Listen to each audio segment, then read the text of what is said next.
Okay, now next up is one of my favorite games for Sega Saturn, and that's Revolution X. This... Oh, I'm sorry, I didn't open up MK2's box.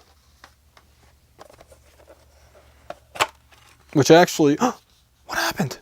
Oh no! It's missing! Mortal Kombat 2 is missing!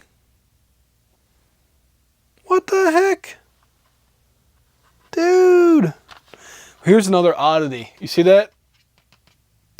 It came in this weird case. That maybe is why it's missing. I mean, I know that this one is labeled Mortal Kombat 2 for some reason. And that's because the game will keep falling out of this case. Well, that's not cool. I wonder where the heck the game is. CD-ROM made in USA. Not assembled in Mexico. That's funny. Alright. So there you go. There's the back. I'd like to know where the damn game is. Anyway, here's Revolution X. This game's better in the arcade, obviously, but they did a pretty decent Sega Saturn translation. It features the band Aerosmith. You gotta rescue them. And it's basically just a shoot 'em up game. You know, it's not like Virtua Cop where you only got one shot. It's basically just hold the A button down and fire away at all the many enemies on the screen. So, yeah, it features Aerosmith music. It's got 3D, video, you know, which was a big thing back then. So, you know, it was an interesting game for its time.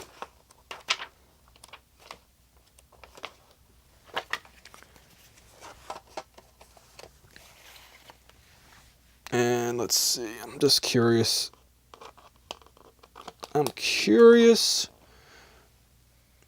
This one's pretty damn good condition. It's got a few fingerprints, but nothing major. And then here's the back. So let's look at that for a little bit. But yeah, that was this was definitely one of my favorite games back in the day. It did look better on the PlayStation, that's true. So anybody out there is thinking that, that's true. I don't know about the sound, but the graphics were definitely better on the PlayStation. Virtua Fighter 2. Now this game was just... I remember playing this game, not in the arcade, but on, you know, on my TV. And I'm just like, wow, how did they manage to translate this from the arcade to the console back, you know, just, they did a fantastic job. They really did. They pushed the Sega Saturn to its limits. And I would probably say I played this game the most out of any game out there.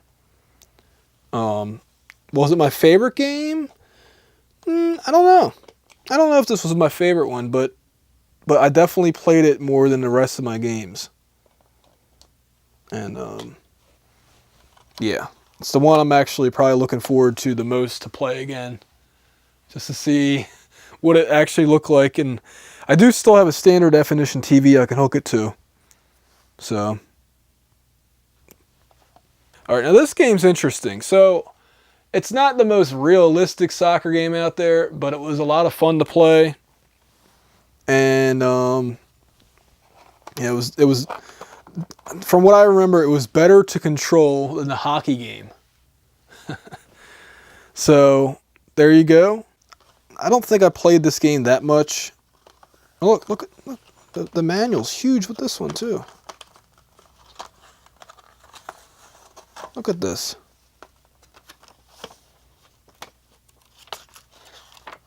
I mean, they really go into detail with how to do different things. It's amazing. Still black and white, but, you know, whatever. So this one has 20, let's just say 30 pages.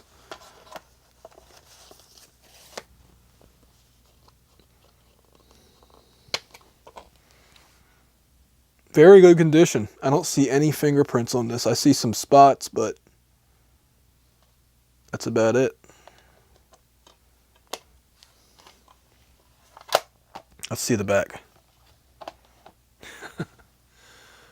Eventually, I'm going to get a capture card so I can play these games and put them online, but, you know, here you go. So speaking of sports games, here's another one. NHL 97 from EA Sports. Oh, the box is not in great condition. I'll let you look at that for a few more seconds. So this game, definitely better than All-Star Hockey. And, you know, it's just a better game, period. Graphics, speed. I liked hockey when I was a kid. I never really played it. I played it in the street, but I never played ice hockey. But I liked hockey. I didn't really watch it on TV. I like playing the video game hockey. So this one's in pretty decent condition too. Just got maybe a couple fingerprints for whatever reason. Cool. Black and white. Disc face. That's interesting. I wonder how many pages this one has. These manuals, I forgot how big they were back in the day. I mean, you get manuals for games these days, and it's like 2 pages long. And they're like, go online, or it's on the disc. The manual's on the disc. So you can look at it on your TV. It's like, man. But I guess, hey, whatever. It's saving trees, whatever. But I don't know. So there you go with that.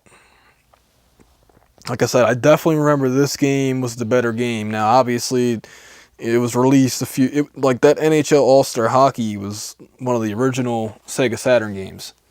So, you would hope it's better. Alright, I'm going to look at this game. One of the last games I got for Sega Saturn was Fighting Vipers. And I remember looking at the pretty girls. There are, I think there's like 3 or 4 girls in this game. And from what I remember, the way this game worked, number one, the arenas were very interesting, but I remember that you bust off armor so that if you're fighting a girl and you hit her enough in the chest, she gets down to her underwear. And yeah, chest and shorts or pants or whatever. So this game, you know, that was the main interesting mechanic with this game. Ooh, so this one has a big ass scratch on it. Ugh. That's a shame. Actually, there's 2 big ass scratches on it. That's a shame, man. But probably still works. Just might have some trouble starting up or something like that.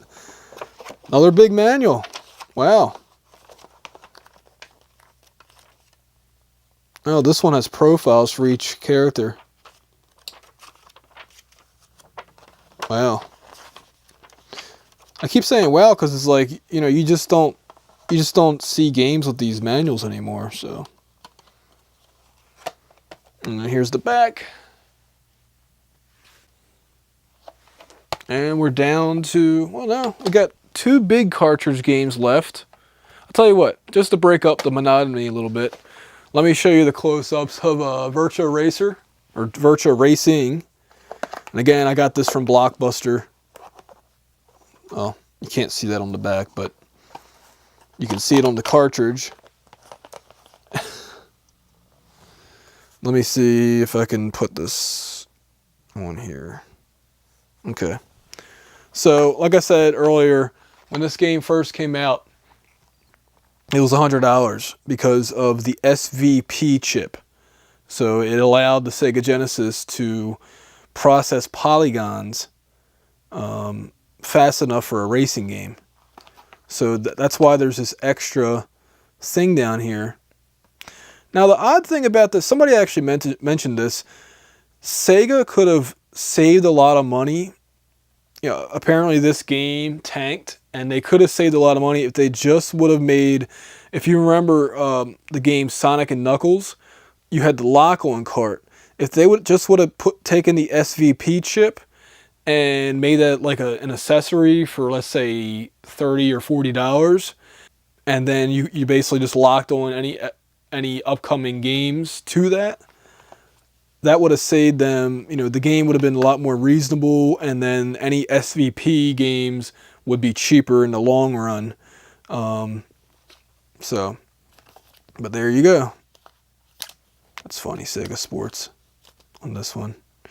And I guess it's better to do it like this, maybe. Nope. There's just no way to really, this game didn't fit in any of Blockbuster's boxes. So, it doesn't ever close all the way. So there's the back. Hopefully I can get it where it's not glaring. Nah, it's a shiny material over that. But yeah, it was a decent game. I like the Sega Saturn version of Virtua Racing better. But anyway, it's cool that they made it. I'll give them that. Next up, we have Sonic Jam, which is, well, it's a combination of 4 Sonic games, plus you have what was going to become, I believe it was called Sonic Adventure or Sonic Extreme, something like that, which was going to be the 3D Sonic. So, if you take a look, so actually it's 5 games. I should read it, shouldn't I? Well, let me open it up first. And that'll explain everything.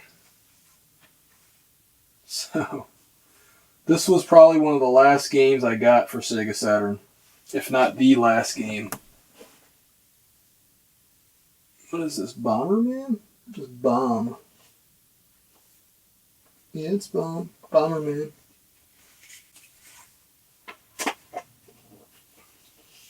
So I just took a look through it, and it doesn't tell you which games you get. It'll probably say it on the back. Let me look at the condition of the game. Good. Actually, I am missing some games. I think Sonic 3D Blast was another game. I don't think Sonic Jam had, or maybe it did. Let me look. Okay, Sonic the Hedgehog, 1, 2, 3, plus Sonic and Knuckles. Yeah, so Sonic Jam, I didn't see it in my collection. I know I had it. I'm sorry, Sonic 3D Blast. I know I had that game. So, I don't know. I don't know Habitat. Maybe there's another box somewhere. I don't know. Anyway, on to the next one.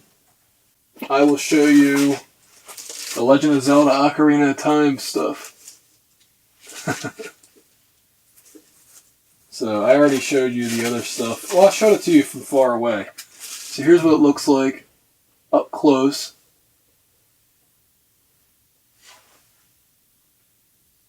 So that's pretty neat. And then on the back,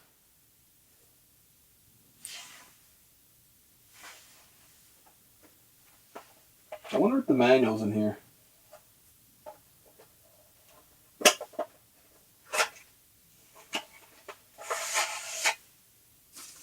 It's got that. I know the game's on in here. The game is a little bit easier to find, but so no manual, sadly. I don't know if a manual even came with the game, but it does have this. I like to have a hoodie. Were they called hoodies back then? Zelda hooded sweatshirt. Yeah, they were just called hooded sweatshirts back then. Okay. Well, it's cool to have the box. I wish I had the manual. So that's disappointing. Oh well. What can you do? And then the tattoos or whatever this is. I think it's tattoos. Somebody would definitely want these though. I bet you I could sell this. Like no problem. Even with the missing manual.